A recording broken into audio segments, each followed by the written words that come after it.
हमारे साथ सिद्धार्थ भामरे भी जुड़ गए हैं और सिद्धार्थ काफी बेरिश रहे हैं मार्केट पर। सिद्धार्थ अब बताइए 7,700 पर निफ्टी ट्रेड करता हुआ वायदे बाजार में इस समय क्या नई बिकवाली की पोजीशंस आई हैं, किन शेयरों की बदौलत वो आती हुई दिखाई दी है? लास्ट वीक जब हम बात कर रहे थे हम 8,000 के लेवल के आसपास थे and we were not very optimistic कि ये मार्केट को बाय करना चाहिए क्योंकि एफआईएस की बिकवाली चल रही थी और हमने देखा था कि जब भी मार्केट पर आ रहा था और खास करके बैंकिंग सेक्टर तो इसमें लॉन्ग पोजीशंस नहीं बन रहे थे और जब नीचे आ रहा था तो शॉर्ट पोजीशंस काफी बन रहे थे। काफी लोगों को आज लग रहा होगा कि 7700 के टूटने के बाद शायद मार्केट में बड़ा सा फॉल आ सकता है। मैं कहूंगा कि don't anticipate a very big fall. Already आप 8,000 के लेवल से 300-350 पॉइंट करेक्ट हो चुके हैं। गुंजाइश है कि और शायद यहाँ से 50-60 पॉइंट का करेक्शन हो सकता है, लेकिन मैं बहुत बड़ा करेक्शन बिफोर फेड पॉलिसी नहीं एक्सपेक्ट कर रहा हूँ। रीजन बीइंग एफआईएस की बिकवाली में थोड़ी कमी हुई है। हालांकि इन फ्राइडे सेशन हमने देखा था कि 1,000 करोड़ की बिकवाली हुई थी, लेकिन उसके अलावा अगर आप देखो तो एफएनओ में शॉर्ट पोजीशंस नहीं बन रहे। और वेरी इंपॉर्टेंट ऑब्जर्वेशन की 3rd ऑफ दिसंबर के दिन इन्होंने 8,100, 8,200 और 8,300 के कॉल ऑप्शन में बहुत तगड़ी बाइंग की थी। आज भी हम देखेंगे कि मार्केट में जो फॉल्स आ रहे हैं, छोटे छोटे फॉल्स हैं, आज भी भले 70 पॉइंट्स निफ्टी अगर नीचे है, it is not more than 1% in context of global markets which are down by 1.5-2%। मेरा ये मानना है कि सब लोग बात कर रहे हैं कि फेड रेट बढ़ाएगा और वो चीजों को एडजस्टमेंट पिछले 3-4 महीने से एफआईआईएस और डीआईआईएस सब एडजस्टमेंट कर रहे हैं और उस तरह से अपनी पोजीशनिंग और पोर्टफोलियो की पोजीशनिंग कर रहे हैं। 6 महीने से कर रहे हैं, मुझे लगता है मई से ये बातें शुरू हुई थी। जेनेट येलन ने पहली बार कहा था और वो हम कह सकते हैं कि पोजीशंस काफी बनी है। लेकिन एक बात आपसे जानना चाहूंगा सिद्धार्थ कि 7,400 निफ्टी के पुट अगर आप देखें तो वो काफी एक्टिव हैं।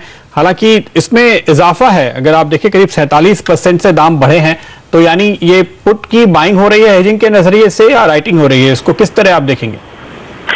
Sir just one thing I would like to complete जो मैं कहना चाह रहा था कि अगर ये हाइक हो भी जाता है तो मार्केट बहुत जोर से टूटेगा नहीं तो और अगर there is an outside chance कि शायद ये हाइक ना हो, 20% चांस अगर हम इसको देते कि हाइक ना हो, आई फील दैट मार्केट में एक बहुत बड़ा बाउंस आ सकता है अगर ये होता है तो which can take us back to immediately to 8,000-8,100 levels. मैं अगर मार्केट 7,700 या 7,600 के आसपास है फेड की पॉलिसी के पहले तो मैं शॉर्ट नहीं करूंगा। यही फेड की पॉलिसी के पहले अगर मार्केट वापस 8,000 का बाउंस बैक आ जाता है तो I will short. This is sell on rise kind of market.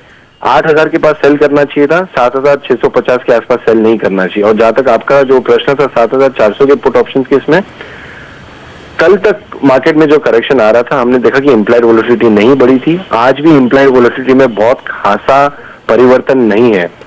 मैं 7,400 के पुट को बहुत ज्यादा इंपॉर्टेंस नहीं दूंगा। मैं 8,000, 8,100 के कॉल ऑप्शन में जो एफआईआईएस ने तगड़ी बाइंग की थी 3rd ऑफ दिसंबर को, 800 करोड़ की बाइंग विथ 7% ओपन इंटरेस्ट और clear cut built up in 8,100, 200, 300 call option, उसको ज्यादा वेटेज दूंगा। और लेस देन 1% स्टॉक मार्केट में जो मूव आया है, लेकिन सिद्धार्थ 8,100 के जो कॉल की जो एफआईआई की पोजीशंस की बात कर रहे हैं वहां पर भी हम देख रहे हैं काफी पोजीशंस हल्की होती हुई दिखाई दे रही हैं। द काइंड ऑफ पोजीशन जो बनी है हर्षदा, उसके सामने जो अनवाइंडिंग आप देख रहे हो that is nothing. So that's the reason मेरा ऑप्टिमिज्म है ना। ऑप्टिमिज्म में ये नहीं बोल रहा हूँ कि आप यहाँ से लॉन्ग चले जाए in a very big way. What I am saying is this is not a right level to short. नहीं तो आपको और भी सस्ता मिल रहा है, तो आप 24 रुपए पे 8,000 की कॉल मिल रही है, 6 रुपए में 8,200 की कॉल मिल रही है, लेने की राय देंगे? जनरली जब आप ऑप्शंस खरीदते हो और आपके ऑपोजिट डायरेक्शन में अगर मार्केट जाती है तो you don't have to buy same options, you have to come down. जैसे ये केस में अगर एफआईआईएस ने मैंने देखा है कि एफआईआईएस ने 8,100, 8,200 की कॉल ऑप्शंस खरीदी और मार्केट नीचे आया है, तो rather than me buying 8,100, 8,200 call, I am comfortable now buying 7,800 or 7,900 call because my probability of making money will be now higher than FIs making money in those options. तो मैं वो options को खरीदने की जगह, क्योंकि वो चीप हो गए हैं, उनको खरीदने के बजाय मैं थोड़ा नीचे उतर के 78 या 7,900 की कॉल ऑप्शंस की बात करूंगा अगर मेरे को लग रहा है मार्केट में बाउंस आएगा तो। मैं सिर्फ अभी at this point of time ये कहना चाह रहा हूँ कि ये फॉल को ज्यादा वेटेज ना दे और ये मार्केट पे फिलहाल शॉर्ट नहीं जाए। ओके, काफी कॉन्फिडेंस के साथ सिद्धार्थ यहां पर कह रहे हैं कि मार्केट सपोर्ट के करीब है, इस वक्त मंदी की ना सोचें। सिद्धार्थ, शुक्रिया आपका। और 7,700 के नीचे थोड़ा सा जरूर आया है मार्केट और